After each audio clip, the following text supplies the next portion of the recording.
Okay, so welcome everybody to this session this afternoon, Bridging the Support Gap in the Meetings, Events, Accommodation sector. This session is brought in collaboration from HBAA and also Evcom, and it's being recorded, and the recording will be available to everybody after tomorrow lunchtime.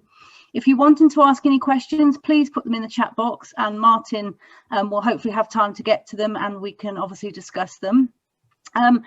This session, we've carefully selected our panelists today, and we're delighted to have an array of panelists to support us, and really to talk about the journey of where identifying gaps in our industry, they've gone on to actually provide and bridge those gaps with different services, products, and supporting us not just through these challenging times, but also prior to that and beyond as well.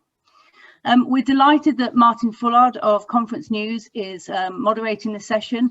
And again, we carefully selected Martin as somebody that's been a real support to this industry over these times, and clearly identified that support and prior to that as well. So we felt that Martin was the perfect choice for us to moderate this session. I am going to hand over to Martin to take you through the session, and as I say, if we've got any time for questions and answers at the end, then brilliant, but for the next few minutes I'm going to pass over to Martin, so thank you. Thank you, Lee, and what a lovely introduction as well. I don't know about anyone else, but I'm absolutely knackered. I think this pandemic is in to actually get back to work. Okay, guys, so I'm delighted to be joined by an esteemed panel, which I'm going to ask to introduce themselves in just a moment's time. Just a bit of housekeeping. Obviously, please, everyone, make sure you remain on mute. We don't want any sound interruptions coming through to disrupt the panelists. And of course, just to reiterate, questions, we want those in the questions box at the end. We might see if we can bring you up to the stage and get you to ask your question in person towards the end, but we will be doing that towards the end of the session. I will be monitoring. Now, just to reiterate, the objective of today's panel is to debate and discuss support measures in our industry. Now, the panelists all have senior roles, and I'll be asking them how they've identified that more support has been required for other people working in the sector. Now, they're all leading in or taking part in providing supporting services and offering guidance with their expertise, and they really have been absolutely at the forefront of making sure our industry is as prepared as possible to deal with whatever challenges are thrown up. So I'm going to now ask the panel to introduce themselves. Well, obviously you don't want to hear from me too much, that's why you're here. So let's start with Nell. Please introduce yourself to our audience. Thanks, Martin. I'm Nell Flint. I am the Chief Operating Officer of Bookmark Reading Charity, and I've worked in the meeting and events industry for 25 years until the end of last summer. I had a bit of an epiphany and decided that I wanted to work for a charity. But I'm here today to represent Fast Forward 15, which I'm sure lots of people have heard of, and I'm a mentor for this coming year's scheme. Excellent stuff. Thank you, Nell. Helen, please introduce yourself to our audience. Yeah, absolutely. My name's Helen Moon. I'm the CEO and founder of Eventwell, which is the event industry's charitable social enterprise. And we're here to educate, campaign and support better mental health and wellbeing in the events industry. Thank you, Helen. Ashanti, please tell us who you are.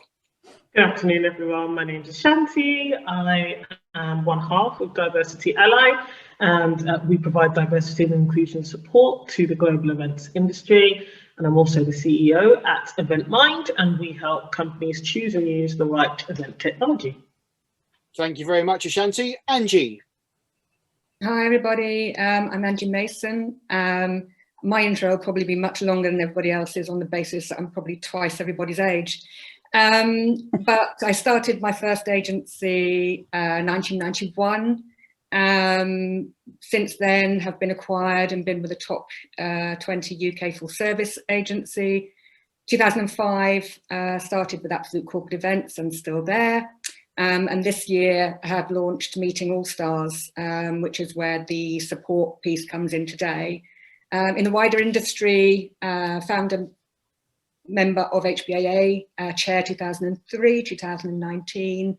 I've been on the board of MPI, the Meeting Show Advisory Board, and outside of the industry I mentor for the Prince's Trust, and I have my own little consultancy for business mentoring called Five. Goodness me, how do you fit all that on a business card? Very long. Very long. And last but by no means least, Emma, please. Hi, I'm Emma Cartmel, and I've been in the industry for just over 20 years, I think. And we organise a range of events that connect hotels and venues with event buyers and connect the supply chain. And the two main events that we have is the CHS Leeds Conference Hospitality Show, and our next event in October is CHS Birmingham, our launch event in the Midlands. Good stuff. Okay, so I think what we'll do first is maybe set a little bit of context out there so we can all understand where we're coming from, and you know, who knows who's going to be watching this recording back when it goes out afterwards. So we did send some questions around, and I'd like to sort of combine questions 1 and 2, and I'd like to get a response from each of you on this. So Nell, I'm going to pick on you to start. Nell, tell us, how did you enter the industry to begin with, and when you did enter it, do you feel that you were treated differently as a woman than you would have perhaps done if you'd joined in today's society? So I left home when I was 18 and went to work in a family owned and run hotel on a tiny little Scottish island in the Hebrides. That was kind of my first industry role. But I guess at that point, no, we were just treated as a member of the family. When I then got a management trainee position with what was then a major UK chain hotel, then yes, definitely, I'd say I was treated differently. There was a huge culture in that particular hotel property of a boys' club, male GM, male ops manager, male F&B manager, and I think I was probably 25 at the time. And looking back at the way that those gentlemen behaved, I think now I would be horrified. They would be called out. There was definitely an element of the women that worked in the hotel were second class citizens, and I think, yeah, looking back, it was horrific, some of the things that were said and done to the female members of staff. Goodness me. How has the industry then supported your journey to date?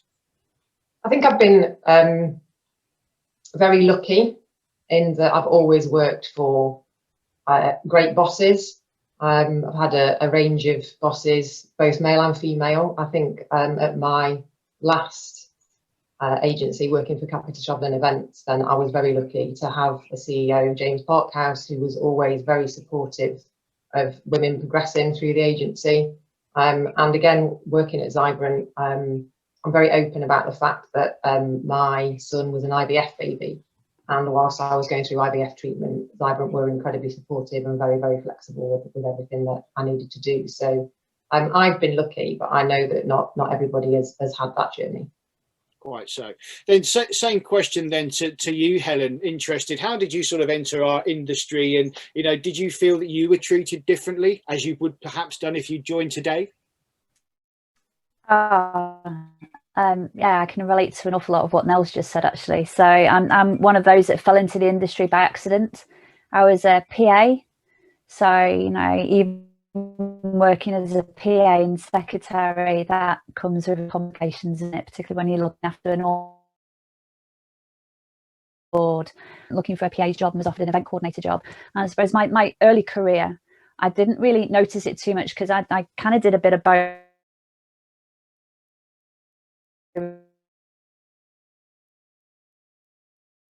I think being Black and female is a little bit of a different dynamic in most industries, but also this one. And before, I used to try to, if I could, hide the fact that I was Black for as long as possible. So do a lot of interaction on email and phone until we absolutely had to meet in person. However, I would say in the recent times, I felt more comfortable, and it's probably sometimes a little bit advantageous because of the fact that I care so much about diversity. It's also a responsibility for me not to hide the fact that I'm Black in our business interactions as well. So it's been a mixed experience overall. And as I say, sometimes it's kind of a double entendre because I'm also a woman, but I'm also Black, which can be new for a lot of people in the events industry. Yeah, we'll follow up on that shortly when we've got another question on that, and we want to learn more about Diversity Ally for sure. Angie, could I ask you then, you know, how did you enter the industry, and did you feel you were treated differently back then, and how does that compare today? I'm certainly not going to tell you the long version of how I got into the industry, because it involved being a barmaid and cheating in a pub quiz. But essentially, it's interesting because in the last 32 years, 25 of them I've been my own boss. The other 7, I got into the industry. I started working for a male-owned agency in 1988. And I was overtly expected to go and have dinner with male clients. When we were on appointments in London with the boss, it would be expected ordinary that I would be happy to go into some of the more exotic shops in Soho so he could have a little browse around. Bum slapping and misogyny, it just sounds horrendous now, but we're talking 1988. And then when my own company got merged with a much bigger agency, UK full service agency, that was male owned as well. And the aggressive business culture was just shocking, to the point where, I was on a 5-year contract and I left after 4 years. I just couldn't do it. So then since then I've stayed my own boss, and hopefully had given the support, because you said, you've asked what support did the industry give? And to be fair, I don't feel I got any support from the industry at that time. When the associations started to pop up, that was probably the first time the industry as a whole began to support, but that was more business support, not individual support. So I'm really pleased that we've moved on to where we have today. Yes, absolutely. Emma, then what about you? Let's hear your story. Tell us how you tried to join the industry, and how that sort of compares to if you perhaps would have joined it today. Yeah, I mean, my story is very different, and I don't know if it's my perception of the world, but I'm just unfortunate that I have none of those stories around having to put up with behaviour. I don't know if it's because I don't have to, or because I'm quite open in terms of calling bad behaviour out, and in any kind, not just about how people treat women, about everything. So I joined the industry in the year 2000, and I guess another angle might be I entered the industry as a business owner. I set up my own event management company, so I could I guess spend, or invest time with people who I chose to invest time with. I wasn't subjected to anything because I didn't have a boss to do certain things for, or what have you. So, I mean, even now, there are people in the industry who make remarks that they shouldn't be making, or they have expectations, but regardless of the scenario, I would call it out and say at the moment in time. And I've been in an exhibition hall, and I'm trying to think, I don't think it was one of my events or yours, Martin, but no, not yours. They're not Martin's, but I think it might have been one of the more global events where someone said something really inappropriate, and there was people around, and I called it out and it said that's absolutely, and I actually shouted at the person and said, kind of absolutely not, we're not having that. And one thing I've always done with my team is said to them, you call it out, and if a client, no matter how much they pay us, no matter how important that client is, if they're inappropriate, and if somebody, I mean, we've had a situation where somebody's physically been inappropriate with somebody, and said, kind of, if you want to punch that person for doing that, I'm always going to back you. Nobody has the right to touch you in any circumstance. So I'm not saying it doesn't happen, but I'm saying my experience of it is different, because I will always put it out in the open and encourage my team to do the same. I think is probably where I'm different, or where my experience has been different. Extraordinary revelations, goodness me. Let's move the conversation on then, and I think the next question, I think Nell and Emma, I think I'll come to you with this one.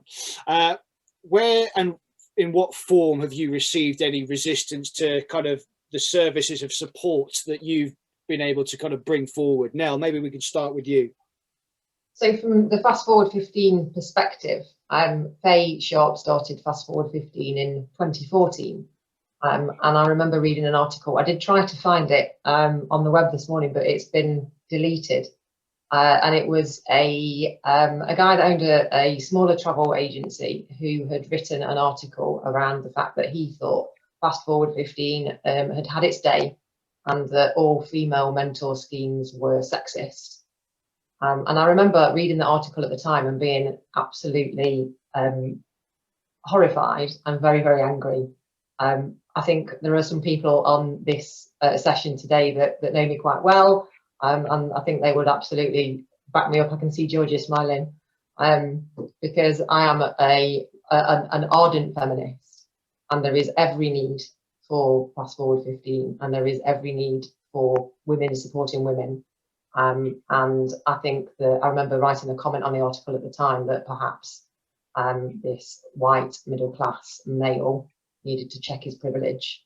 And I think that as a white middle class woman, I also need to understand my own privileges, as we all do, because I think Ashanti made a really valid point that the industry still needs to grow in diversity and inclusion, and that just isn't about gender.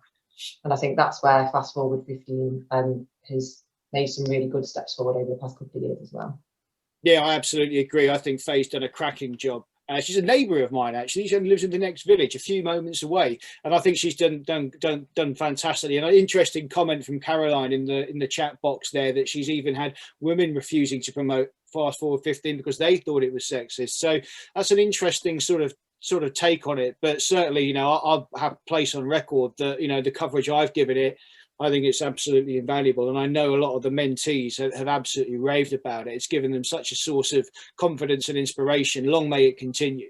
And I think it is that last valid point, Martin, that it is about confidence. And all of the 5 applicants that I interviewed over the course of the last week, every single one of them talked about the fact that they wanted to be a mentee this year to increase their confidence. And I think that's something that is really important. Emma, what about you? Yeah, I think any opportunity in any industry, but certainly ours, to lift anybody up and support anybody. And yes, we absolutely need things like Fast Forward 15. I guess, again, I'm quite fortunate, well, not fortunate, but I'm the kind of person that will always ask for help if I need it. And I'm not and I think that's the key thing, is that male or female, if we need support in getting somewhere, we just have to put our hands up. And yes, there'll be some people who won't support us, but that says more about them than us. So things like, you know, Lee, for example, who's on hosting this today, is on my advisory board. I have other mentors. I've always had business coaches. So for me, it's kind of ingrained in me to ask for help if I need it, and it's not a weakness. And I think that anybody, it's within us all. We can all lift somebody up. We don't have to. I remember being kind of a leadership role in a voluntary position when I was quite young, and learning how to kind of lead when you're not the most senior person. That's a great skill in terms of we can all show leadership in any environment. We can all lift other women up. We can all just take a moment to say that's an amazing thing that you're doing, or even jump on a call if someone needs some specific help. So I think from great, like, formal mentorship schemes like Fast Forward 15 to doing things like this is all about lifting each other up and saying we're doing an amazing job, we're out there, we're kicking ass and such like. So yeah, I think anything that we can do, it's on us to do it. Yeah, absolutely. I'm obviously conscious of time, and obviously there's so much important information we need to discuss. So Ashanti, I want to come back to you now with a view to talking about Diversity Ally. Why did you feel the need to sort of bridge that gap, and what was, I guess, the straw that broke the camel's back in terms of you moving from working within the industry to effectively providing a service? Yeah, absolutely. You know, it's funny actually. I think it's always just about, if you can, taking accountability. So I recognize that although I was doing this work in the background, by not being visible and continually raising awareness about it, I wasn't really building the platform, providing and holding space for anybody of any difference. That could be non-binary individuals, it could be young event professionals, to also put themselves out there and be visible, really. And so I think I just took it on as a responsibility and felt that I needed to be accountable to myself, but also to other people who might be different, and provide this space for them to access resources that can be a help, but also for the industry. How could I make this as simple and easy as possible for companies, agencies, organizations to really look at diversity and inclusion, and not just from, you know, putting another woman on a panel, but really thinking about culture within the industry, so that individuals can come in, they can thrive, whether they're employed or indeed running their own business. There's some interesting points that Emma made regarding the fact that being a business owner is a different kind of experience. And I'm fortunate in that, because I've always run my own business, I have more latitude, I have more flexibility, I can control my narrative a bit more.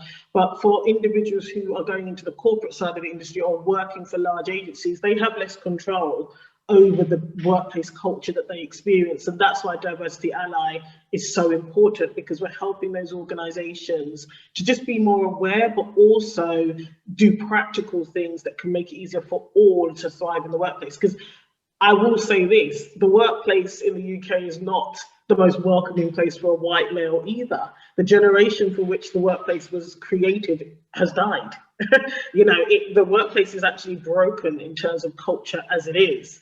So obviously, if you're there for a woman, you add in disability, sexuality, all of those other intersectionalities, the workplace just becomes a little bit more of a difficult space to navigate. So we're here just to make it easier, to make it simple for the industry to understand that we could be so much more better if we did embrace diversity proactively. Can I ask then quickly, Ashanti, because I when did I interview you first? It must have been about nearly a year ago. I think it was, yes. That year of life just gone. What's sort of been the feedback on Diversity Ally? How's it been received by the industry? You know, very well. So the organisations who have committed to their employees to do something are doing the work with us. And that's what I will say. The ones who've committed to doing something have actually invested in doing the work. I do, you know, recently, obviously it was International Women's Day and we had a whole week of activity. It was interesting to see companies still publish blogs and roundups that were not diverse. And I think some of that is habit. Some of it is habit, but it's really important that we remember when we talk about particularly gender diversity, we have to include all women, not just white women, not just middle-class white women. What about the younger white women? There are some amazing event professionals who are young, just leaving university. Include them in the conversation, include their perspective, disabled event professionals, Asian event, etc., etc. So progress is happening, it absolutely is. However, I think sometimes we default into old habits, and that's what I observed last week in some of the items that I saw published in terms of content. Yeah, absolutely. That's really interesting. Helen, I'd like to kind of come back to you now and ask, going back to when you sort of entered the industry, had the services that you're providing now been available then? What difference do you think that perhaps would have made?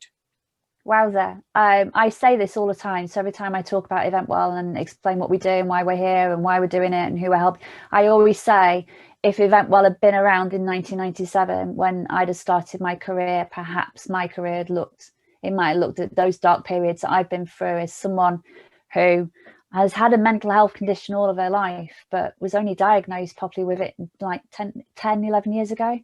So yeah, absolutely. If Eventwell had been there offering the education and the support and the information and resources that Eventwell does now, absolutely, it would have made a massive difference to me.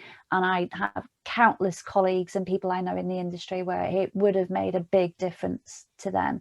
Every one of us, if we admit it truthfully and put our hands on our heart truthfully, from a mental health and wellbeing perspective, we've experienced burnout at some point in our careers, where we've just got to the point where we're exhausted and we're tired and we're just overwhelmed.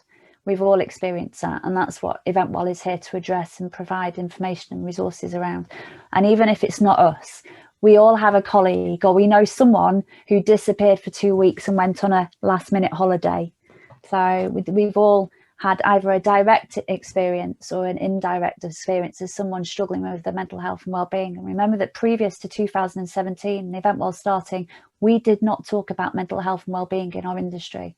The default start position was, if you can't hack it, if you can't handle the pressure of working in events, and go and work in another industry. That very work hard, Emma touched on it, didn't she? That work hard, play hard, and Angie touched on it as well. That mentality of long hours, travel, all of that kind of stuff that is a part of our industry. But, you know, events are pressured, and the project management element of what we do is pressured, but it doesn't have to be as stressful as it is. And that's down to culture. Ashanti's mentioned culture, mental health and well-being in organisations. Culture is one of the most important things that can impact so negatively on people, and it is the difference between people thriving or people surviving. And it comes down to the culture of the organisations that we're working in and the culture within our industry. And that's where Diversity Ally, as well as Eventwell, this is a change that we're looking to impact and make a difference. So absolutely, I say it time and time again, if Eventwell had been there when I started, yes, it would have helped not only me as someone who's, I don't know what it's like to not live with a mental health condition. Okay, I've had it all of my life, so it would have made a massive difference to me, and I know so many people, other people, that it would have made a massive difference to them as well. Well, it's good to see. I know that everyone in this virtual room would, supports each other. So, there is certainly encouraging signs that we are all looking out for each other at the moment. And yeah, it can be a very lonely place, And Angie, what about you? You mentioned that, you for 4 years, you had to pull out of a 5-year contract after 4 years. You were working in what I think you described as toxic environments. Do you think if the support had been available back then, things might have been different? Support that, actually, if I go back to when I first started, I was a single mum, and so to start a company then, I knew what I did well. I knew my venue finding, I knew how to look after customers, but what I didn't know was how to run a business. And you just touched on it yourself, Martin. It can be a really, really lonely place. And, the pain that you suffer, the lack of confidence, the doubt, the tiredness, the burnout that Helen was talking about. So where I'm coming from at the moment, and had what, like Meeting Allstars, what we provide, been around then, which is more about business support and personal coaching, then the pain barriers that I went through at that point, and they were, I shudder when I think back, but I'm really proud. The best thing I ever did was start my own business. But now, if I'd had then sort of procedural standards, governance, the commercial protocols, help with cash flow, as well as coaching, and or that sense of community, then it would have been such a different place. As it is, I've toughed it out, and managed to come to a point where I really want and take great pride in trying to help and support, and, as Emma says, lift up anybody that you can, because that's what it's all about. It's confidence and support. Yeah, absolutely. I've got another couple of questions left on my list, but I just want to remind everyone, we obviously love to hear your questions too. So if you either want to pop a question in the Q&A box, or if you want to use the reactions raise hand button, we can maybe unmute you and bring you onto the stage. But we do want to hear what everyone has to say as well. Next question, I guess. Who do I aim this for? Emma, why don't we come back to you? How are you sort of inspired to continue to provide kind of services and support to make someone a better person and to be the best version of themselves, regardless of their background or their gender or whatever?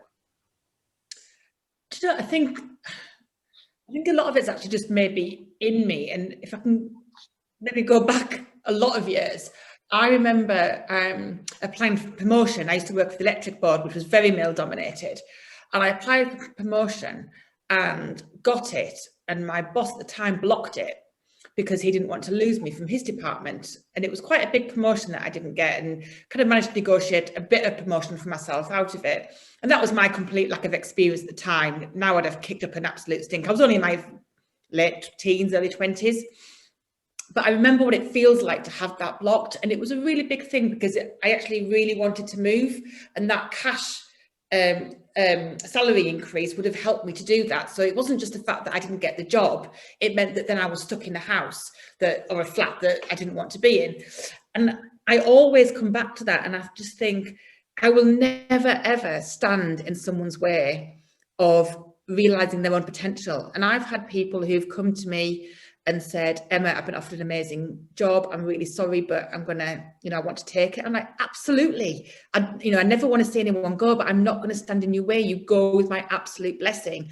I've had people who want to start their own business and said, absolutely, let me help you. Let me be the support, Angie, that you talk about. Let me help you with your business plan. Let me be a friend to you. Let me stay connected with you. So I think it's just a natural urge. And I don't know if it's also kind of been a small business, but when we do particularly our independent venue roadshows, our smaller events, and when a client says, oh my God, I've just, won a contract as a result of being at your event, we get a genuine, kind of surge of energy that we're making a difference. And so for me, maybe it's just I love what Ashanti said about culture. I do think it's the culture of an organisation. If the leadership team is very genuine and wants to support the team, wants to support, be it diversity, be it, any kind of, not even, mental health issues, but like Nell said about going through IVF and what have you, it's our privilege to be there for people. I find leadership an absolute privilege, not something that I have to do. It's something that I get to do. And I think if more people thought like that, then there'd be more support in the world for people with their careers, their personal lives, work-life balance, if there's such a thing, or what have you. Whatever we're passionate about, I want to support that. And I think I do it because I get to do it. I get to live pretty much, I'm not saying the life of my dreams, I'm not saying that, but I get to do what I want to do. And why can't my team as well? Why can't they have that flexibility if I do? So that's kind of where I come from. And I want to carry on doing whatever we can, not just personal development in our careers, but also in the industry in terms of, I found my niche doing exhibitions, as opposed to being on the, venue finding or event management side that I've done, because I just love that whole connecting and making, seeing an impact and seeing something positive happen as a result of something that I can do. I think that's just a huge gift that we can give. Absolutely. Nell, I saw you kind of very enthusiastically agreeing with Emma there. Did you want to add something to that? I just think it's, the way that Emma described that was perfect, that it is a privilege to be in a position of leadership. And I think that some people expect that when they get to be in that position, then people should do what they want them to do, rather than understanding the journey that it's almost like you can forget how difficult it has been to get to a position where you've got that privilege.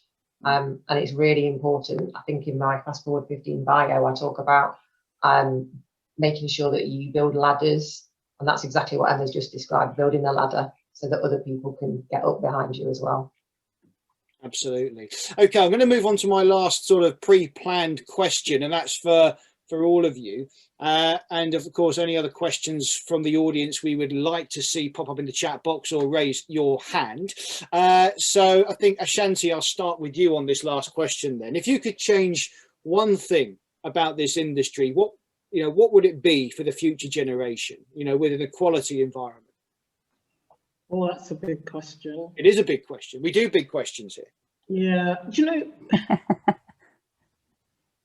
Honestly, and I think I said it in the conversation we had, Martin, last year, the industry is already poised. It has all the skills, it has all the people, it has all the talent to impact the rest of the world in a huge way when it comes to equality, because every single industry and sector has events and meetings.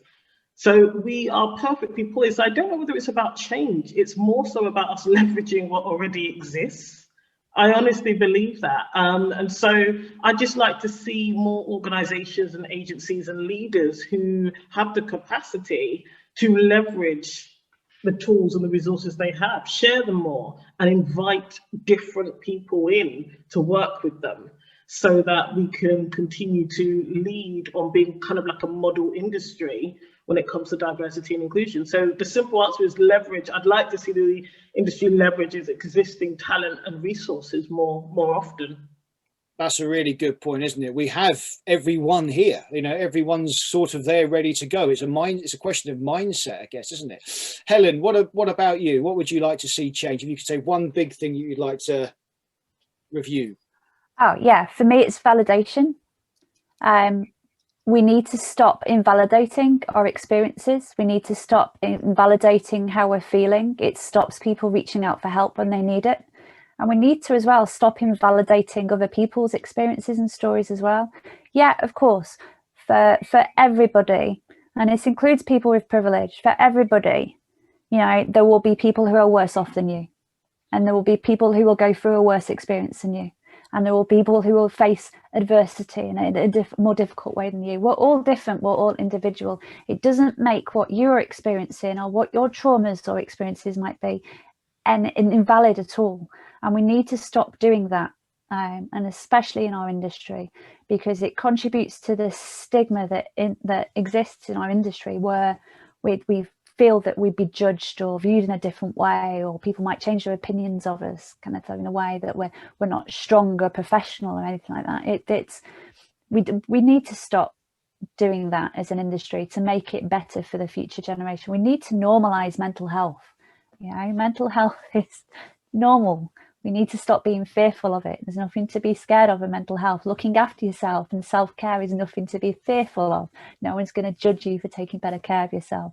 You see what I mean? So for me, it's all about that validation, and particularly when, you know, the support that comes in, the support requests and applications and stuff that come in, just the responses that we get. Every single one will have me in tears that I deal with, just their response when they send in an application and we're able to say, here's the help for you, here's some money, go and get yourself some groceries, here's some money so you can go and buy your newborn baby some clothes because you've not been able to do that or been able to afford it because of what's happened last year.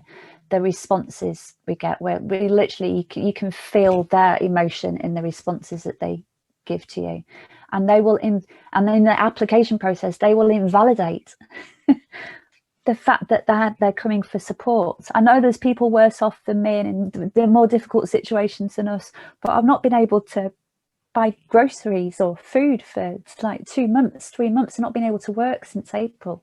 So my response is always never invalidate your experiences and what you are going through. Yes, there are people worse off than you. Yeah, absolutely, because that's the way that life works. But doesn't make what you're experiencing or what you're going through any less important to you. So for me, it's validation. Powerful words indeed. Angie, can I ask you then, what one thing would you like to see change?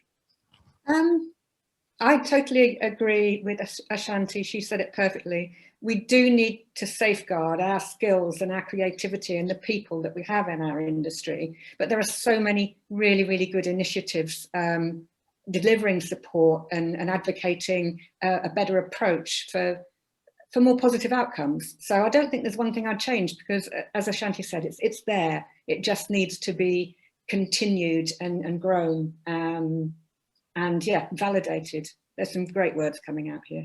Absolutely. I have to make a note of these. Hel, let's get your view, please. What would you like to see change? I think from my hotel days, which were a long time ago, but I would like that working environment to be safer for women. Yeah, absolutely. And Emma? Yeah, I think just sort of everything that everybody said around certainly sort of validating or in, you know, our thoughts and building on. We've got a great industry. The reason why we're desperate for it all back is because it's a great industry. Yes, there's things we need to build upon and improve, but we've got the foundations there. So if there's one thing I could change right now, is that we actually have an industry and we have jobs we can go to. Would be an amazing change, but it's coming. I'm feeling positive. So yeah, keep forgetting about that. That's the 2 or 3 years. I haven't got any events to run. Okay, we've got one question that's come in from Caroline and 2 minutes with which to squeeze it in. So Caroline, why don't I invite you to unmute yourself and direct it towards our panel. If you want to direct it to an individual, that might be advised. Oh, that's unfair. Who do I pick on? I mean, my comment was how fantastic the panel does demonstrate how far we've come. but going forward, how do we do that in a positive, supportive way without wearing everyone out and having burnout, because we do everything on a shoestring.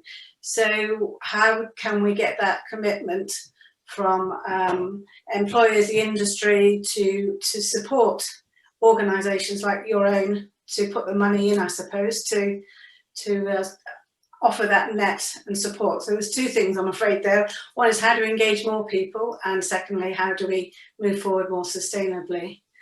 Who wants to answer that one? I'm happy to answer. Thanks, Ashanti. Yes, I think in terms of engaging more people, one of the things that I think is really useful is when publishers and companies that have platforms give space for these kinds of conversations and then share them with their community and audiences.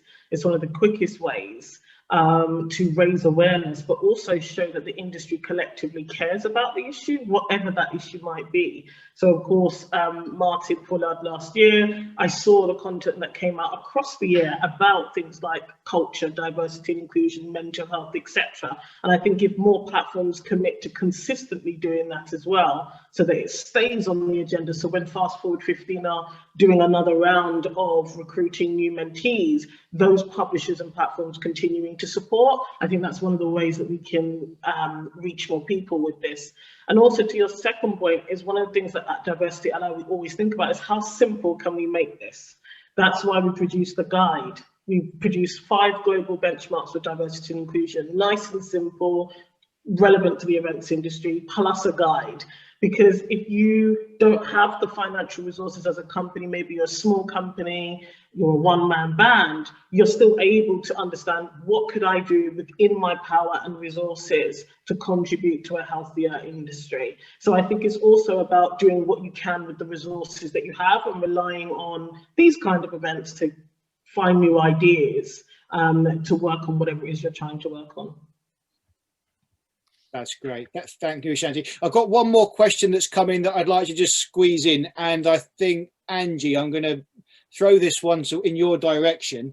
It's coming from Claire. Can you ask the panel, how can we be sure we're reaching out and attracting a diverse group of next generation event professionals? There's always the danger of people hiring who they know already. We know it's common, but we need to find people who can make a difference and getting them in front of the employer. As a business owner, what's your take on that? Change old habits. As Ashanti has just said, you know, that it's easy. The easiest thing is to get everything, all these issues publicised on as many platforms as we can. But if I was looking for, as an employer, if I was looking for more people, I don't think the process of finding people is flawed so much. It's the process of choosing those people, and that comes down to culture and attitudes. So it's continually going to be that work of trying to change culture and attitudes within all sizes of companies and within every individual. And that becomes an industry responsibility. Thank you very much, Angie. Okay, guys, I'm going to wrap that up there and pass back to Lee. So thank you very much. I thought that was incredibly insightful, and I look forward to watching that back myself later on. Lee, over to you. Thank you, Martin, and thank you to the panelists. That was really inspiring. As Emma said, you know, we need to continue lifting each other up. So it's just fantastic to see the support that all of us are offering and will continue to. So thank you very much for joining us. As I mentioned at the beginning, this was in collaboration with the HBAA and EVCOM in celebration and recognition of International Women's Day, but also International Women's Month, but also to recognise every single one of us in this industry and the resilient industry that we all love and enjoy and can't wait to get back to as time progresses. So massive thank you. We've got another session next week as well. Look out on HBAA and also EVCOM's communications with regards to that. And that's about next gen and you know, stars of the future as well. So it's another great session next week. So thank you very much to you, Martin, and again thank you for your support that you've provided to us as the industry, but also thank you to the panelists and to EVCOM for helping us to put this together as well. Thank you very much and have a good rest of your Wednesday. Thank you.